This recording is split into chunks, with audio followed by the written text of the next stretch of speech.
Femiye nta do no sera aw feya o ye mashiba belebele baye o ye balaw belebele baye o ye jahannama soroko badoye ne ta do na sera aw fe jamana inaya nga an goni fe malila afe ni be an fe salama chaman la jarabilani ni koye kerengere ni ana muso kunda muso chaman la jarabilani ni koye ni koyi ni mashiba miye ne ta do na be aw feya akon be an fe malila mashiba inte dogre fitna inte dogre kojuguba inte dogre tasmiyatul lahwi wal ghina'i wal mazamir bi dhikrillah kadon ani tegero ani danglida ko yalama ko togoda ko dhikru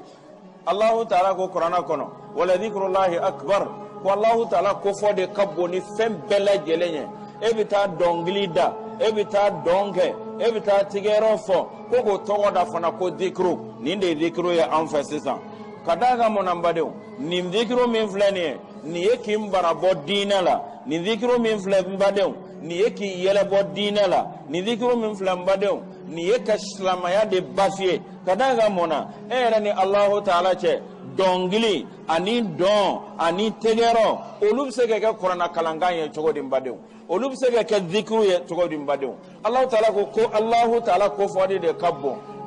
chani muso buta nyaga mi nyogona muso parlendo lati kolon kasabe ula muso parlendo uka sanun donendo buta nyogon soro du do kono halno fermelendo udala ma do bina ko dhikru obe dongili da obe tigero fo obe mogo fasafo jeluti femminke ukanyaga ula ukambendia ula salama muso de yela malembe sisa angon fe malikono nimbara ina ko fana togo da togoni ko dhikrullah wallahi mbadeu balani fo kafsanene wallahi mbadeu gitari fo kafsanene wallahi mbadeu bommarle woleli kana akana kana konserike akafsanene kadaga mona o klasele ndo beya do kota kojuguye